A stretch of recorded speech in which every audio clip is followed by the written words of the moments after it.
I would love to introduce my two favorite space dads. Please give it up to Wilson Cruz and Anthony Rapp. What's up, DC? Hi. It feels so good to sit. Oh man, you've had the luxury of sitting for most of the time, but Have you not been sitting? no, Who standing. do you need to talk to about that? Well, it's my own fault, you know. Self-care is important. It really is. As your doctor, I'm here to tell you. I identify as bisexual and tired, so. But I want to talk about the amazing queer energy that is Star Trek Discovery. We've got our space dads, Culber and Stamets. We have their informally adopted kids, Adira and Gray, played respectively by Blue Del Barrio and Ian Alexander. The brilliant and sardonic Jet Reno. Aunt Jet. Played by the equally so Tig Notaro. The pansexual Terran Emperor, Philippa Georgia, played by Michelle Yeoh. Plus, we have queer actors Mary Weissman and Emily Coots. But this season, this most recent season, we were introduced to the complicated, sympathetic, and queer villain, Dr. Tarka, played by Sean Doyle. So I want to know what's next for the queer agenda. Toasters for everyone.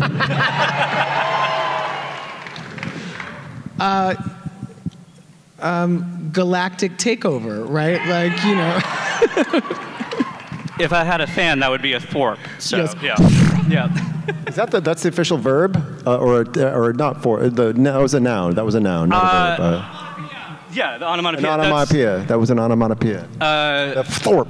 Writer and artist Stina Grace introduced Marvel's first drag queen mutant, and that was how it displayed when they flicked their fan, was a thwarp. So it's official. Thorpe. Yeah, it's official. It's official. Yeah. Write it down, kids. Well, you know, of course, we can't give away any spoilers, right? Yeah, I mean. So no spoilers. So yeah. Fair. Also, we don't know. You can't give away what you don't know. Exactly. Right. I mean, You know I what? can tell you it's what like, we want. To work backwards, though, like in seasons 1 and 2, we would talk as cast members and friends and activists about like, will there be a way that our show talks about trans people? Like, because this is the future, and what will trans things be like in the future? So we didn't say that to the writers, but the writers were also talking about that with each other and our producers and showrunners. So I think they found really brilliant and wonderful ways to find ways to talk about that still felt like they could be in the future. But you know, the whole it's all predicated on the idea that in the future in Star Trek, all things are okay. In terms of things meaning divisions, what is normally dividing us in our time doesn't divide us any longer in the future. So, wow, my voice just got weird in my. It got very low.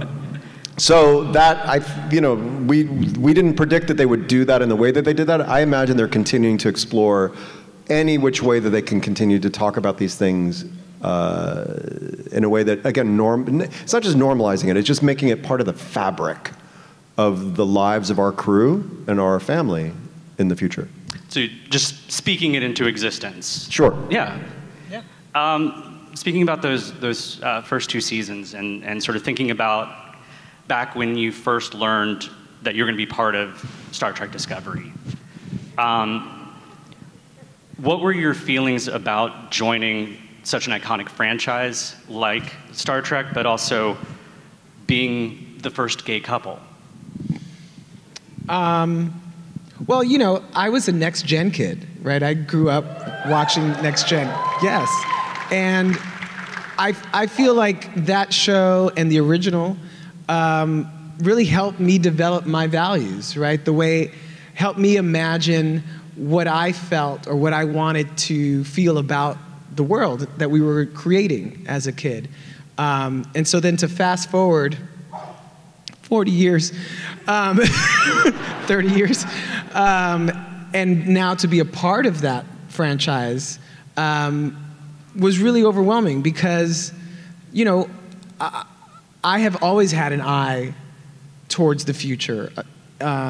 Always really interested in what legacy we as a generation leave behind and create for ourselves and for those who come after us. And I think Star Trek is an incredible vehicle for imagining a world where we not just accept who we are and the differences and our idiosyncrasies, but that we embrace them and celebrate them and understand that they are what make us special, and that what makes a great team is not a homogenous group that looks and feels and thinks the same way, but that has different perspectives and different ideas and brings different strengths and weaknesses to each task. And that's what makes a great team. And if we're going to look at our world and our global community as a team, we need to get in line with that way of thinking. And Star Trek has been a great way of having that conversation. And I'm so proud to be a part of that.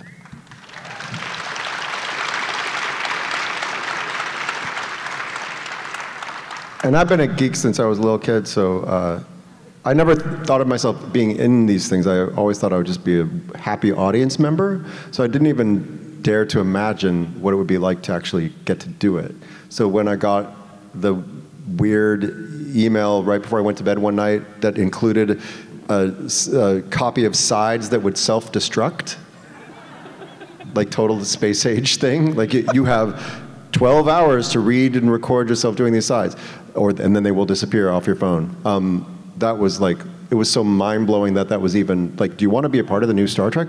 I didn't even know there was a new Star Trek. It just was never anything that I would have imagined. And then to learn that I would be playing the first, acknowledged openly gay character in the series history was also an incredible honor. And one of my very close friends is a super fan from the early days who is queer and part of the early queer. I knew that there was a vibrant queer segment of the fandom that was pining for something like this for a long time. So I felt also like I had access to the meaning from a very personal standpoint, as well as like a more, sociological standpoint. Talking about Star Trek and how it's been classically reflected the time and the world that we're in, despite it taking place so many years in the future. And in this season talked a lot about mental health, and it's been a very challenging few years for us. And as Culber has sort of stepped up as the ship's counselor, and there's this nice moment between your two characters where Paul reminds Hugh that even caregivers need to look out for their own mental health. And that has resonated with a lot of the audience. How do you take care of yourself during and before and after filming? Oh, you mean me as Wilson? Yes, yeah. That's an excellent question, because I'm so good at that.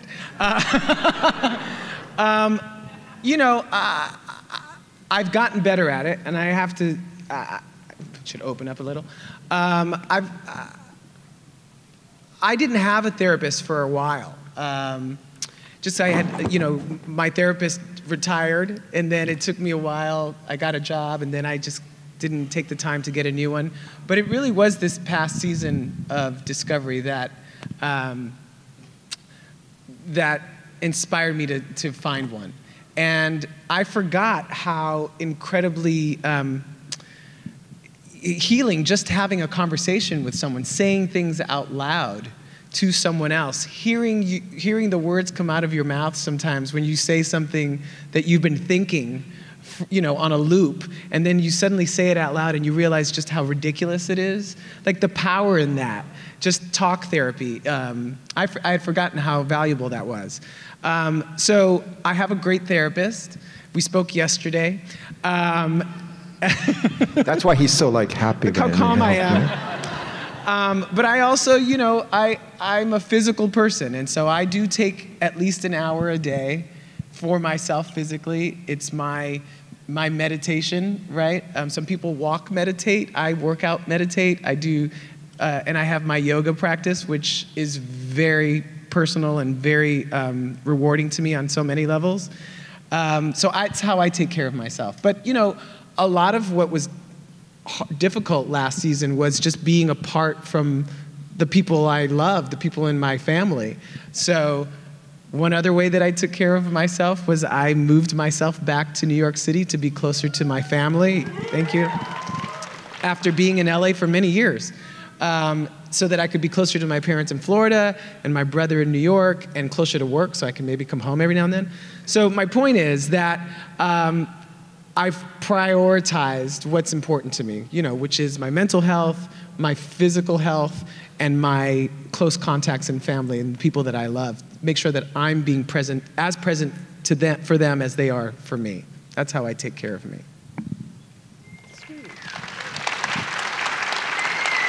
Talk therapy, kids. Get into it. Those are some crazy-ass thoughts you're having. None of it is real. They're real thoughts. They're real thoughts. But they are not necessarily true thoughts. They're not necessarily true in the world. They're true in your head. Yes. I didn't. See, this is... Okay. You're getting a glimpse into our actual relationship. Your turn. I also have seen a therapist. Also this year, yeah. I recommend it. So. Yes. Yeah. One last question, we turn it over to you. So Discovery has been a series that sort of stood out from other Star Trek shows where there's more of an overarching story rather than standalone episodes.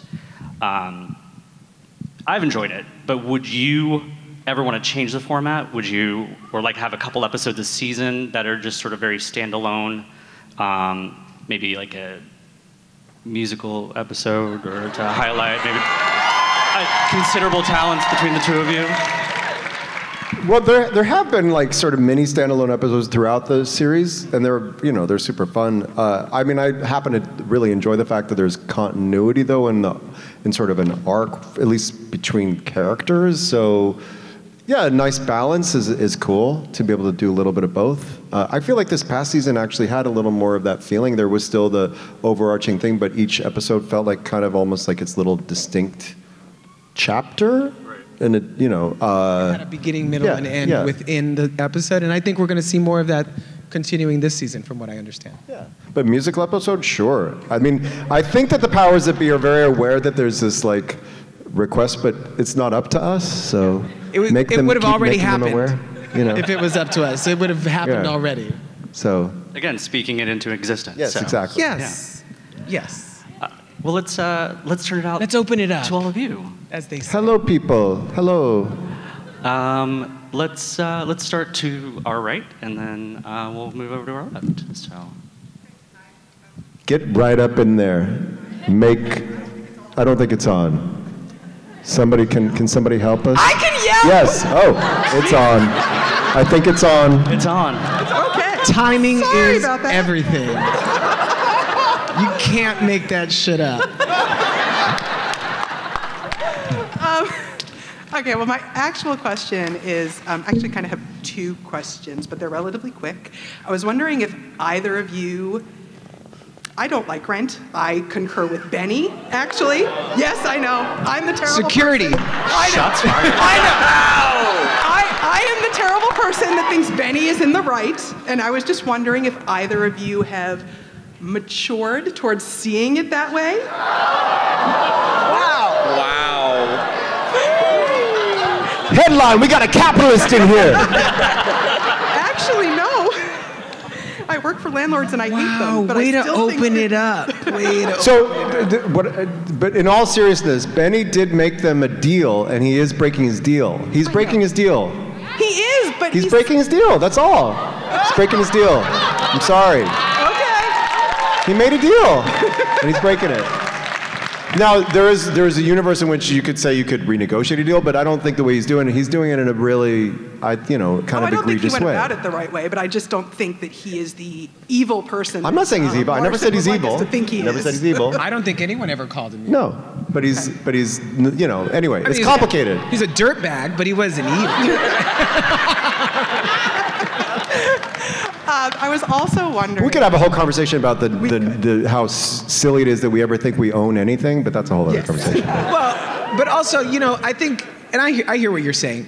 But the thing that stands out the most, the thing when I think about Rent is this community of artists, right, that are determined to create art, to make this art despite the circumstances, their financial circumstances, their living circumstances, that first and foremost, and this is a youthful idea, one that I try to hold on to way into my 40s now, that art is the most important thing, right? It's the reason why we need capitalism, right?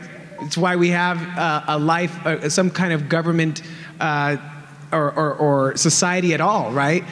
Because if we're just working all day to make money, what are you making that money for? You're making it so that you can enjoy the best things in life. And what are the best things in life? Art. Which we all found out during COVID because we were all stuck at home. So what did we do? We watched art. Yes. That you paid for. Yes. I was also just wondering really quick, I was one of the few people that watched the Red Band Society. Was it your idea to not actually be Ricky, but to have spent time in the girls' bathroom as a teen in the show, or was that the writers? It was the writers. I thought it was a great little nod to Ricky. I mean, it's so funny because over and over again, not on Discovery, but there have been many times where there's been kind of a nod to, there was that, and then they gave me Ricky's last name in 13 Reasons Why. So it's always really lovely. It's always, you know, it's a nice little, yeah. But it wasn't my idea. Thank you. Maybe we could think of a way to give it a nod in Discovery. Well, we did. What night does Hugh have like eyeliner? We had a Rent nod when we did. We had a Rent nod. We have no Rent nod, but I'm talking to myself called like Ricky nod. maybe. Over here. Hi, my name is Kevin. Local. My question actually is about Rent because I love Rent. Like. Thank you.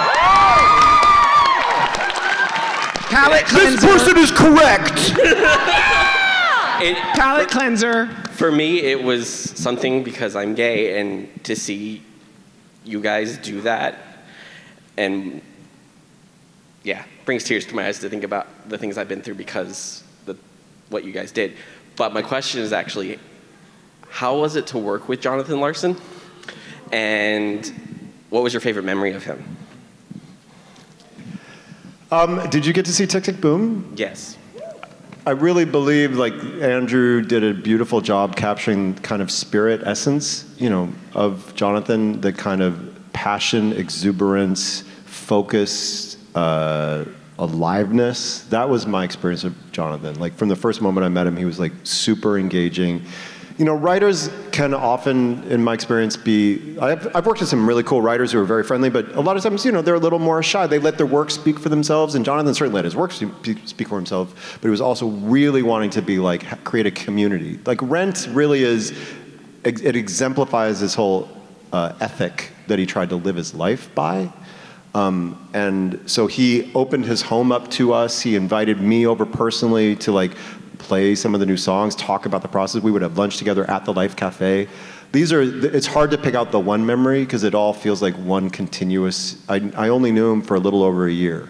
But in that time, the way that he made himself available as a collaborator and friend was something that I was looking forward to many, many years of. So I remain intensely grateful to him for that.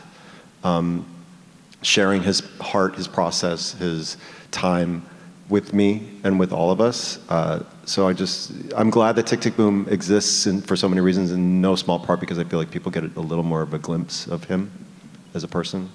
He's the kind of person I think that when people say like, don't meet your heroes, I think he's somebody that if he had been your hero, you would have wanted to meet him. I would have loved to meet him, like, because that work speaks so much to my life, and you know, seeing you guys do when you guys did the film, like, especially you as Angel was like...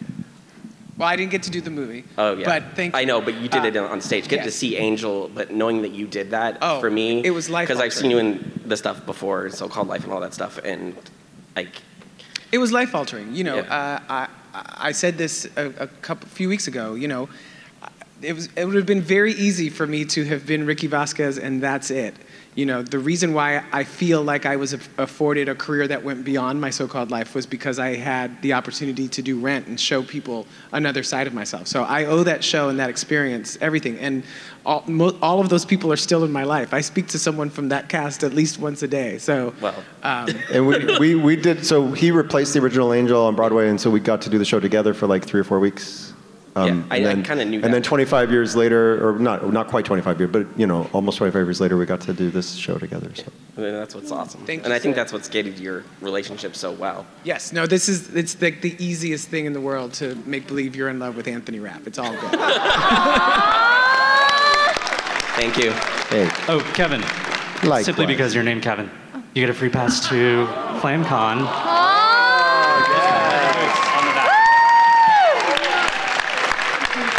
Making dreams come true every day. Exactly. Look at you. Right here. Hello. Hello, my name is Faye, and first things first, congrats to Wilson Cruz for winning his GLAAD Award this year! Finally! Finally! As someone who actually watched my so-called life, this show meant so much to me.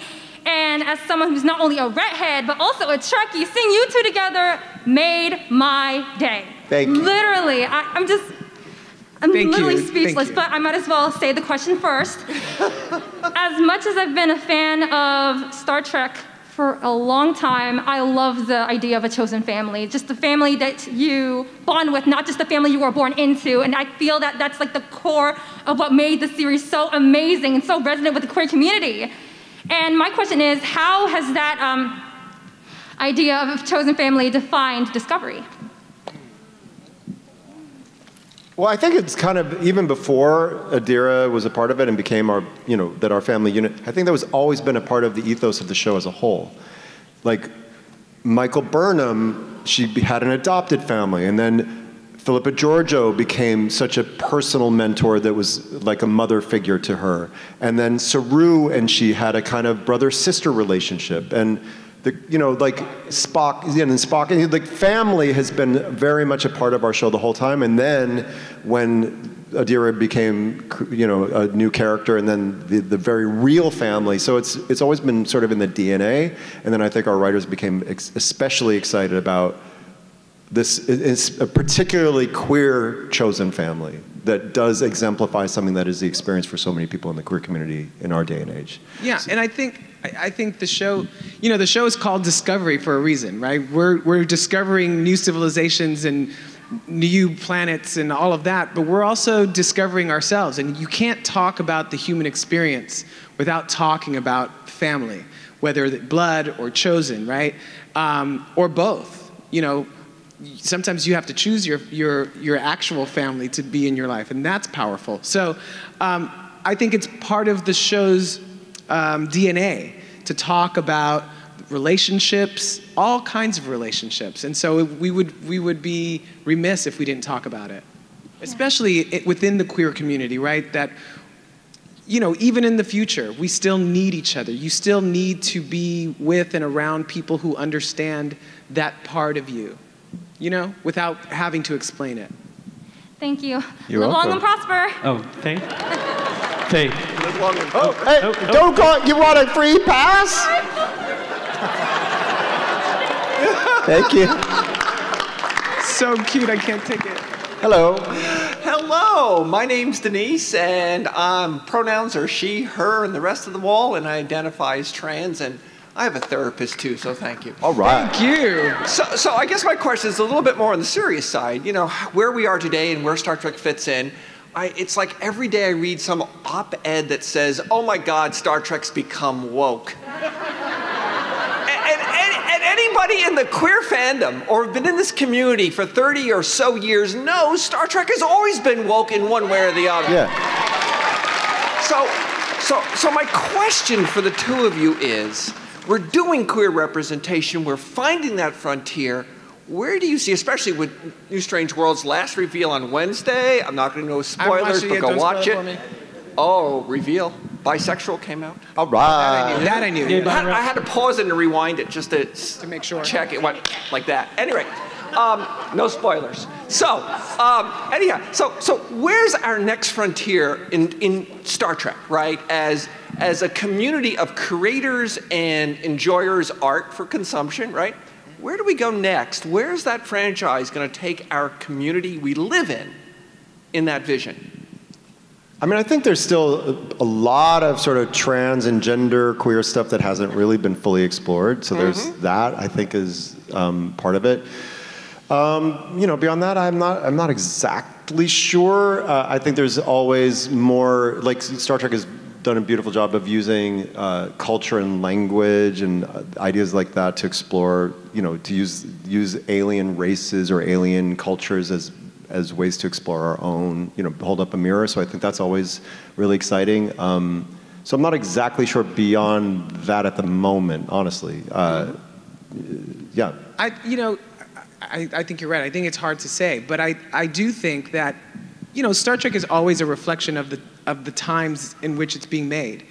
And I don't think any of us here can deny that we have a problem with connection.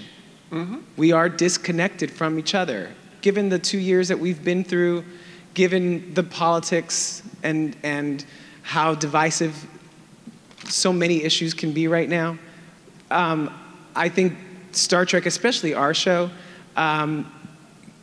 does a really beautiful job of reminding people how much we need each other and how much we need to see past specific issues and to remember each other's humanity.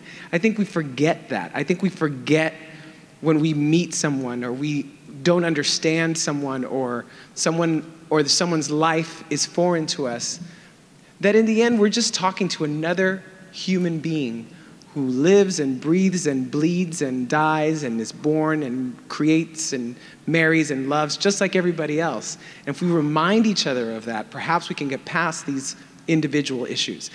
And one last thing I want to say. I'm so tired of this negative connotation for the word woke. If you want to stay asleep, if you want to close your eyes and, have a nice slumber that allows you to imagine a world where everyone is the same and, everyone loves the same way and identifies the same way, that is boring shit. And it's not real. So you are asleep, and I prefer to be wide awake. I prefer to see people for exactly who they are and appreciate them, and maybe I don't understand or maybe I don't identify exactly with your experience, but I respect you as a human being for having it. And all I require from you is that you give me that same respect in return. And if that's being woke, I'm woke.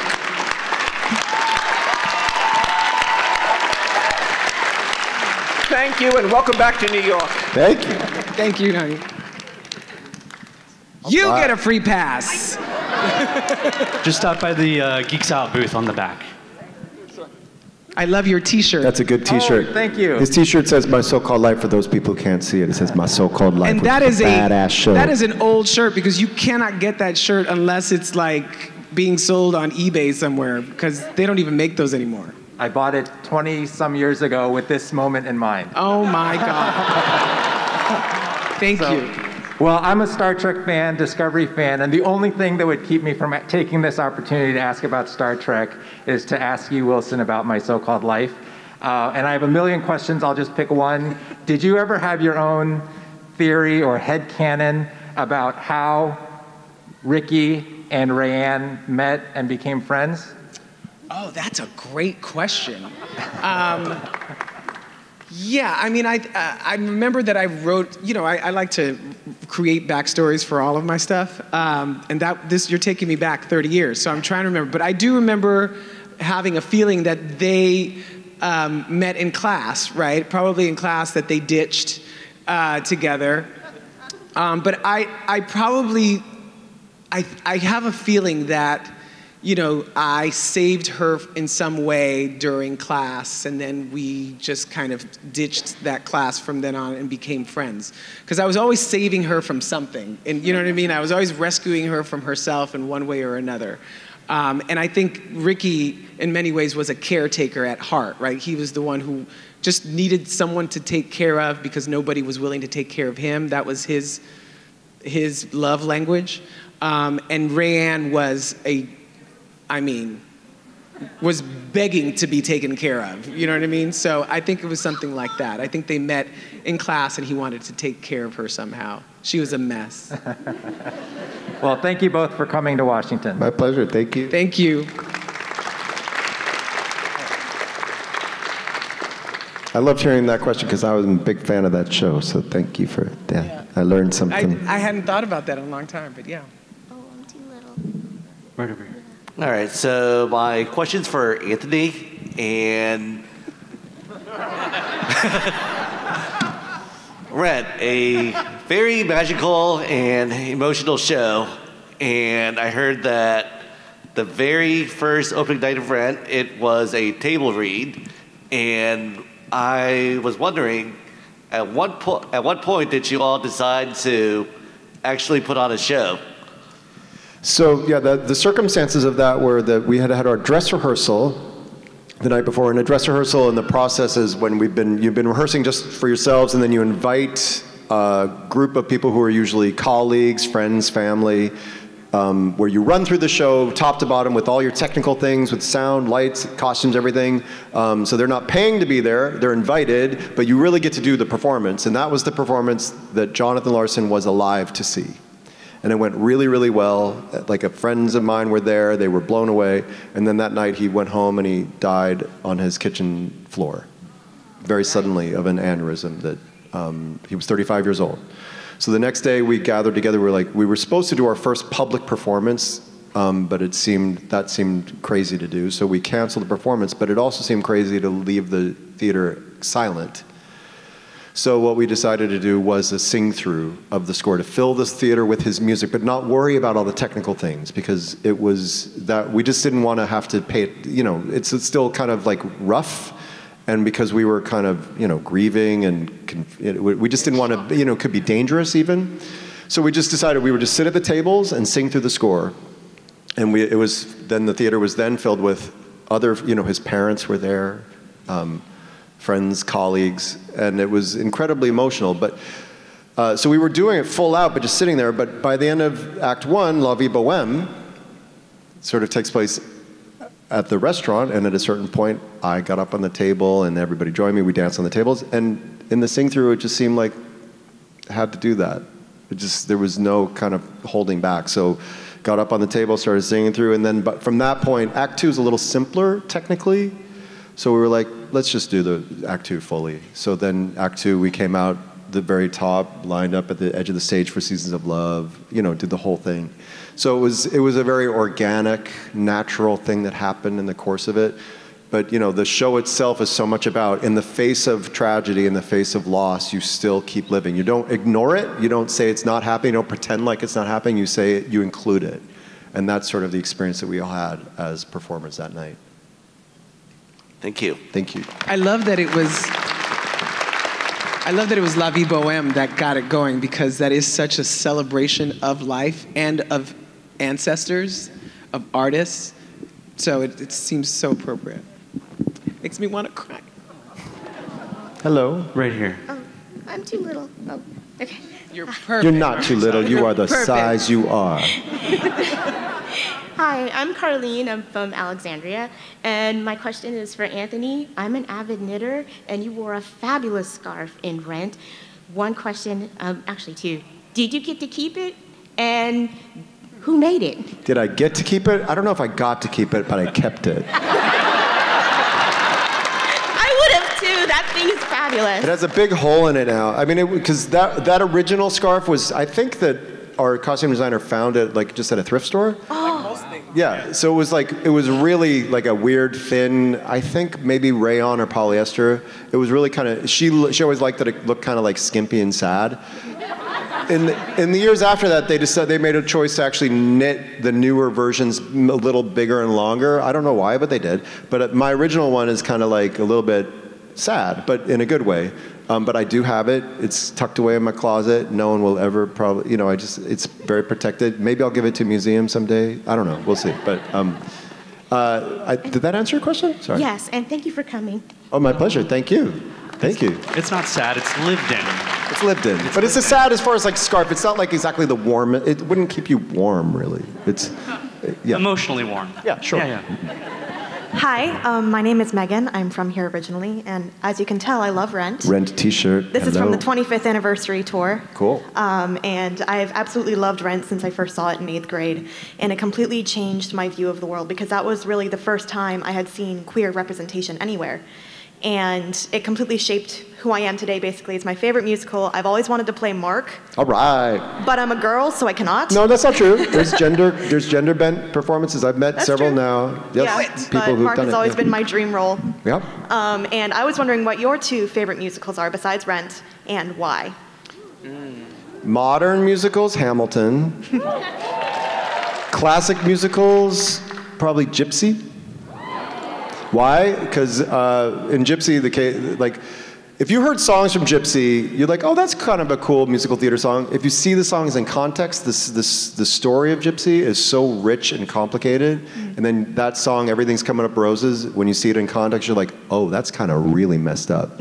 So like the richness of the storytelling in Gypsy and the characterizations, I think, were far beyond their year, far ahead of their time. Mm-hmm. And then Hamilton, just because it kicks all the ass in every way. Hell yeah. I can't. It's hard to argue with Hamilton. Although, I will say that A Strange Loop this season was one of the most amazing theatrical experiences I've ever had. Mm-hmm. So see that. Classic. There's so many. Like I want to say Sweeney Todd. Just that score is ridiculous. But always, one of the first things that pops into my head, of course, is West Side Story because of the representation that it created, and it was also, one of Sondheim's first shows. So was Gypsy. And so was Gypsy. But I also have to, give a shout out to Cabaret, just because of the social context and the historical context in which you have to watch it, in that lens you have to watch it through. And, I need to play the MC one day. Same! I'll fight you! Let's go! Dueling MCs. Thank you. Thank you very much. You're welcome. Thank you, honey. Hi there. My name is Cami, pronouns they, them. I'm from the DC area. What's your cosplay? What is it? I'm a member of the Gen Sarai. It's a long Star Wars canon thing. Very good, thank you. Yeah. Yes. I grew up watching both of you in my so-called life. I watched you in Rent. I watched you both as queer actor icons. I followed you both as individuals because I've known since I was very little that I liked other boys. I've known that I wanted to make people laugh ever since I started watching My So-Called Life and things like Jim Carrey and whatnot. And watching you two as openly gay men, and you, Wilson, as a man of color who is openly gay in Hollywood in the 90s and in the early aughts, kind of break that barrier of we're all song and dance boys. And now you're the emulating, you're the space couple. My husband and I kind of argue who's Stamets or whatnot on any given day. It's typically me. You're more cantankerous? Cantankerous and feisty, and I always think I'm right. Sounds about right. Yeah. So, thank you so much for inspiring myself and many, many others, as you can see.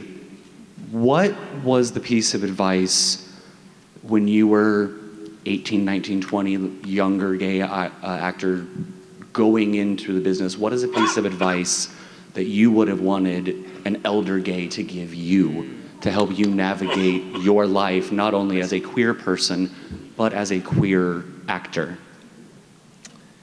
I have an answer for this. Microphone. Oh, I have an answer for this. I spent, the early part of my career, I spent a lot of time, a lot of wasted time being sad that I wasn't, 6'2" and blue-eyed and blonde and more easily castable, right? And I wish that, not even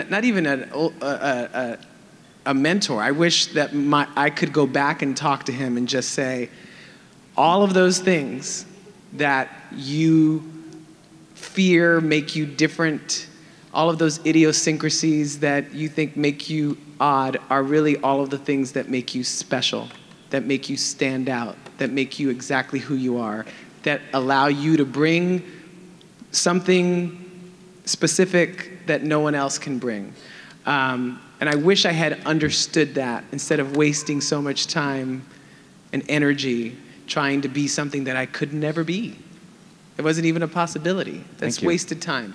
So use this beautiful instrument, weapon that you've been given. My weapon's over there. And make the art that only you can make. Only you can make that art. I know Martha Graham has a great quote, and I can't remember it right now, but the world would miss whatever it is that you bring if you didn't bring it. That's great advice. Really paraphrasing there, but she said it. She said it much better. The only Martha Graham thing I remember is Birdcage. So. Martha Graham. No, Martha Graham. She said, "Dance, damn it, dance." That was her. No. Yeah, no. I don't know if there's advice that I would have got. It wasn't advice per se, but I got to spend some time with Larry Kramer. Ooh. When I was 20 or 19 or something like that, and it wasn't advice. It was just being in his presence as this unapologetically, completely out for his whole life at a time when it was much more dangerous to be so. He changed the world in all sorts of ways as an activist and a writer.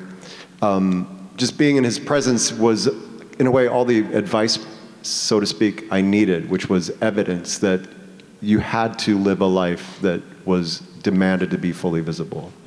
So, not that he did it in a much louder way than I've done it, but it was a galvanizing experience. So I wish that that's the kind of thing that any of these other at the time there were only a couple of us, that any of these other young queer actors who were so scared and worried, if they could have just been in the presence of that and see the power of it.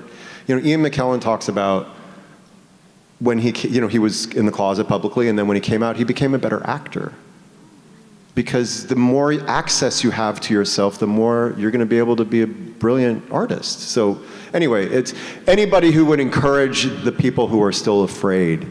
But I had that at such a pivotal young age that I didn't have to sort of cross that threshold later and look back and wish I'd had that advice, if that makes any sense. That's wonderful to hear. Thank you very much for that. You're very welcome. Thank you. Thank you. Oh, and I forgot that I had one. And hi, guys. Oh, hi. Hi, I'm Allie. Just to jump in, sorry. My allergy meds ran out right there. So this, I'm sorry, is going to have to be the final question. Oh. I'm so sorry. But come see us yes. at our booth. We'll answer the questions. As I was saying, hi guys. Hi. I'm Allie. I'm originally from New York City, so all right. fellow Queens girl. Nice. Where in Queens? Forest Hills. Nice, Forest Yes. Hills. Long Island City. Okay, go ahead. Yeah. I've worked in New York City. I've lived in Long Island City. So, okay. The question I have, well, first of all, I am a lifelong Broadway baby, lifelong geek, so this is beyond anything. So this is a great pleasure and great honor. My question is, did you guys know that you guys were both auditioning for this part? Well, I didn't have to audition. All right, bravo to you. I got a nice phone call, which was really nice to get. But I did know that he was in the running, and since we were friends, I was really crossing my fingers that he was going to get it. But yeah. He got the call, which meant I knew that we were being considered, but I didn't know in what way. So when I heard that he got it, I was like, okay. And I, was thrilled for him. I called him, I texted him right away. And then 2 weeks later, I got a call. So neither of us had to audition, but I was aware of what was going on because, unlike him, I knew that there was going to be a new Star Trek. Okay. Because I'm an ambitious little bitch. And I had worked for Brian Fuller on the series finale of Pushing Daisies, and then I read about him creating the new series, and so I reached out to him, and he was like, I would love to see you in a Starfleet uniform, although at the time I didn't know it was going to be spandex white. I mean... So you wear it well. So anyway, so I put my name in. How do you put my name in the hat? Is that the term? That's a term. I like to mess up terms. So anyway, that's how it happened. Yeah. Yeah, I was just curious if you guys were surprised when you saw each other on the set. Like, wait a second, what are you doing? No, yeah, we didn't know beforehand. No, we got to. And I had heard about one other person who was up for the role that I also knew a little bit, but wasn't as close with, and I don't think was as talented. I mean, frankly, nice person, but I was really hoping it was going to be Wilson, and then it turned out to be Wilson. And I'm so grateful. Yeah. As we all are. Yeah. Thank you so much. Yeah. Thank you. Thank you. I want to thank you both for chatting with me and chatting with everyone. So lovely. Thank you. Thank you, guys. You'll both be signing autographs and doing photo ops. Today and tomorrow? Today and tomorrow, yes. So please feel free to stop by and see these wonderful individuals. Also, feel free to stop by the Geeks Out booth. We're at 2550. Also, check out Pride Alley. There's lots of queer artists. It's the Gayborhood in Artist Alley. Oh, I want to go see that. Yeah. We also did we say officially Happy Pride Month? Happy Pride Month. Happy Pride Month. Duh. And have a wonderful rest of your day, everyone. Thank you so much. Thank you, guys. Hi, this is Michael Shanks, and you're watching Fandom Spotlight. Be sure to like, share, and subscribe. The fate of the universe may depend on it. And have fun and follow your fandom.